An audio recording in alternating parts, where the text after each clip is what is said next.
세종시당 문제, 성비위 문제 뭐 이런 것들을 제가 정확히 알지 못합니다. 그런데 제가 보기에는요, 그 문제가 죽고 사는 문제예요. 그리고 남들도 그 문제를 그만큼 중요하고 심각한 걸로 받아들였을까? 아니거든요. 일단 정확하게 안 다음에 내가 판단하고 싸우는 건지, 정확하게 알지는 못하지만 그럴 것 같아서 싸우는 건지부터 명확히 하셨으면 좋겠습니다. 그 조국을 감옥에다 넣어놓고 그 사소한 문제로 찍고받고 싸우는데, 아이고, 저는 잘 이해가 안 갑니다. 제가 솔직히 말씀드려서. 한바탕 떨어져 보는 사람으로서 그렇게 죽고 살 일인가? 어디 가서 누가 지금 저 한동훈이 처남처럼 무슨 여검사 몇 명을 막 강제로 강간하고 이런 일이 벌어졌나요? 조국신당에서? 잘 모르겠어요. 왜 그런 짓을 왜 했다는 소리를 들어야 되고, 당하신 분은 어떻게 당하시는지 진짜 정확히 몰라 드리는 말씀인데, 그걸 가지고 그렇게까지 싸워야 될 문제인지에 대해서 내가 얼만큼 알고 치열하게 싸우는지를 먼저 생각해 보시면 좋겠다. 감히 말씀드립니다. 세종시당 문제, 성비위 문제 뭐 이런 거. 이 부분이 저는 되게 실망을 했던 게 뭐냐면 조국 혁신이라고 하는 그 정말 껍질을 벗겨내고 새롭게 해야 된다라는 이런 혁신당 안에서 약간의 이런 정말 어떻게 보면 어디에서나 일어날 수 있는 일인데 이걸 처리하는 방식이 너무 이해가 안 돼서 그 부분에 제가 여러 가지 목소리 내는데 같이 함께하기도 하고 당사 앞에 가서 메가폰 잡고 평생 안 해보던 정말 시위도 한번 해보고 그랬는데요. 저는 있을 수 있는 일을 어떻게 처리하느냐 그래서 이 일이 우리 당냐에 따라서 조국 혁신당도 지하철나 때려치겠다 이런 사람들이 지금 상당히 많고, 또 어떤 쪽에서 야 니네들 나가서 니네들끼리 당 차려 이런 얘기들도 나와요. 근데 제가 열린민주당 때 우리가 당 게시판이 있어가지고 그때 당시에 게시판에 보면 정말 숨을 쉬지 못할 정도로 많은 글들이 올라오고, 그런 걸 보면서 제가 진짜 사람들은 이런 데 관심이 많구나 놀랄 적도 있었는데 우리 조국 혁신당은 당 게시판이 폐쇄가 됐어요. 그러니까 언로가 없으니까 사람들끼리 모여서 우리끼리 이야기하다 보면 나중에는 그룹처럼 막 부풀어져가지고 원래는 요만한 일인데 나중에는 막 엄청난 일처럼 피해의식도 생기는 것 같고, 그래서 우리 최강욱 위원님께서는 저희 당에 조언을 좀 주신다면 이런 여러 일들이 이번에 어떻게 해결이 되면 이 일이 딱 끝나는 게 아니라 언젠가 또 이런 일들이 발생할 수 있는 보편적 일일 수도 있거든요. 그러면 우리 당원들이 어떻게 이 당을 위해서 정말 애당심을 가지고 한마음으로 갈 수 있을지, 이런 갈라질 때는 어떤 식으로 이거를 추스리는 것이 지혜로울지 좀 먼저 하신 당대표로서 저희한테 가르침을 주셨으면 좋겠습니다. 감사합니다. 쉽지 않은 문제도 하여튼 열린민주당 출신 분들이 문제가 많아요. 일단은 먼저 이제 주신 그 진보와 보수의 가치, 한쪽 다 공감을 하는 면이 있다. 사실 그렇게 생각하시는 게 민주시민이죠. 근데 이제 한쪽 방향으로 언젠가 결정할 때는 있는 것이다. 근데 중립이라는 게 어렵다. 중립이라는 게 어려운 때는 딱 한순간이에요. 제가 느끼기에는. 하워드 진이라는 유명한 역사학자가 있거든요. 미국 놈들은 좌파 역사학자라고 하는데, 하워드 진이라는 분이 쓴 책의 제목 중에 달리는 기차에 중립은 없다라는 책이 있습니다. 달리는 기차에 중립은 없다. 제가 한 방향으로 달려가고 있어요. 지금 내란을 하겠다고 달려가고 있어요. 근데 거기서 아무 말 안 하고 있으면서 나는 중립이라고 그러면 중립이 아니죠. 그죠?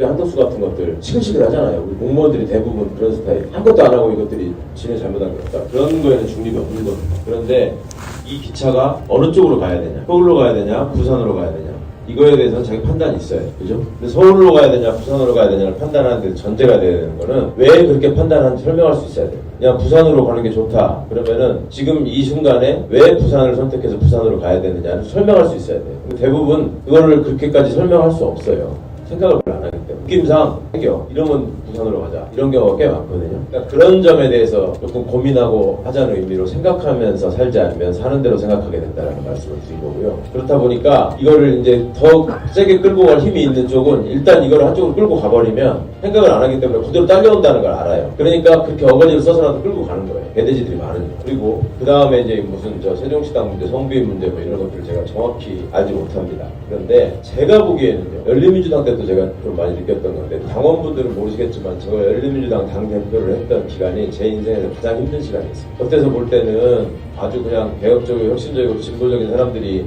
3명의 교원들이 다 돌아가면서 열심히 하고 잘한 것 같이 보이셨겠지만, 내가 그때 있었던 일들을 말씀을 드리면 진짜 사람도 아니다라는 말이 나오실 수 있는 상황들이 많이 있었어요.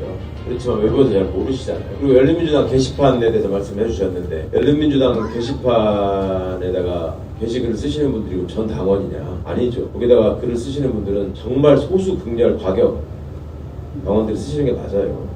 게시판에 글 쓰는 분들이 절대 소수거든요. 그때 글 열심히 쓰던 사람들이 지금 뭐 하고 있는지 아십니까? 그때 저희 그때 합당하느냐 마느냐 가지고 뭐 투표하고 할 적에 소란소리가 많았잖아요. 그때 열린민주당 합당하면 안 된다. 우리는 독자적으로 가가지고 계속 해야 된다 라고 말하던 사람들이 지금 조국혁신당 제일 욕하고 조국 제일 욕하고 문재인 죽일 놈이고 최강욱이 문재인 만나면 안 되고 여기 선봉했었어요. 내가 그 사람들 다 알거든. 이해가 가십니까? 열린민주당이 독자 노선을 가야 된다라고 하는 사람하고 조국혁신당이 독자적으로 가야 된다는 사람하고 견해가 다를 게 뭐가 있어? 기본 바탕은 똑같은 거 아니에요? 그러면 그게 사람 같으면 열린민주당 때 합당을 그렇게 반대하고 선명한 노선을 가지고 우리 끝까지 가야 된다라고 얘기를 했으면 지금도 조국혁신당의 열성적인 지지자가 돼야 돼. 이 새끼가 가장 심각한 이재명 파리가 돼 있어요. 저만 알아요. 그걸 어디 가서 내가 근데 그걸 붙잡고 이게 원래 그랬던 놈이다라고 말해야 창피해서 진짜. 근데 그걸로 코인팔이 하면서 살아. 그때 유력한 열린민주당의 간부 중에 한 사람도 그런 사람 있어요. 온데 사방에 다 문재인 만나냐 이런 사람 있어요. 누군지 아시죠? 그때 얼마나 합당하면 안 된다고 했는지 몰라요. 저는 그런 걸 보면서 근데 그 문제가 그럼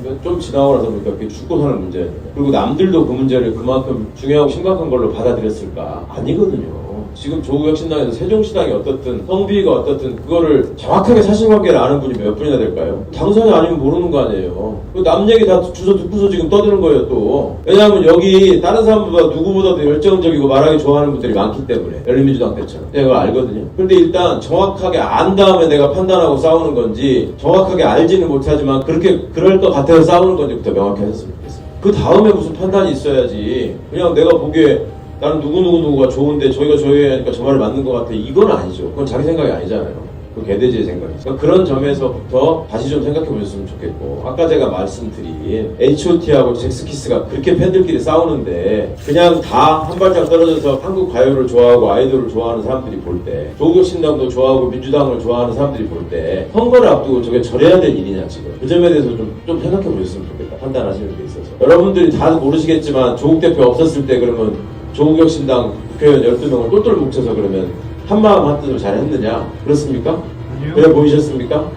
아니거든요. 근데 그때도 이해가 안 가더라고. 아니 도대체 뭐하는 짓이냐고 이게. 나는 3명 있을 때도 정말 비추고 환장할 뻔했는데 내가 조국 대표한테 그랬어요. 12명 됐으니까 4배 정도 심각한 문제가 있을 거라고 생각하는 게 아니라 한 40배 정도 생길 거다. 이제 문제가. 당신 일생에 가장 힘든 시간을 겪었다. 제가 했습니다. 그걸 그 사소한 문제로 찍고받고 싸우는데 아이고 그런 일은 혹시 아닌지 저는 잘 모릅니다만은 당사자의 얘기를 얼마만큼 믿을 수 있고 얼마만큼 정확하게 들으셨는지 그게 우선이 되는 것 같습니다. 조국 나왔으니까 또 그렇게 시끄럽게 하다가 또 조용하더라고 또 뭐예요 그게 또 갑자기. 저는 잘 이해가 안 갑니다. 제가 솔직히 말씀드려서 한 바닥 떨어져 보는 사람으로서 그렇게 죽고 살 일인가. 어디 가서 누가 지금 저 한동훈이 처남처럼 무슨 여검사 몇 명을 막 강제로 강간하고 이런 일이 벌어졌나요? 조국혁신당에서? 잘 모르겠어요. 왜 그런 짓을 왜 했다는 소리를 들어야 되고 당하신 분은 어떻게 당하시는지 진짜 정확히 몰라드리는 말씀인데 그걸 가지고 그렇게까지 싸워야 될 문제인지에 대해서 내가 얼마큼 알고 치열하게 싸우는지를 먼저 생각해 보시고 감히 말씀드립니다. 감사합니다. 네.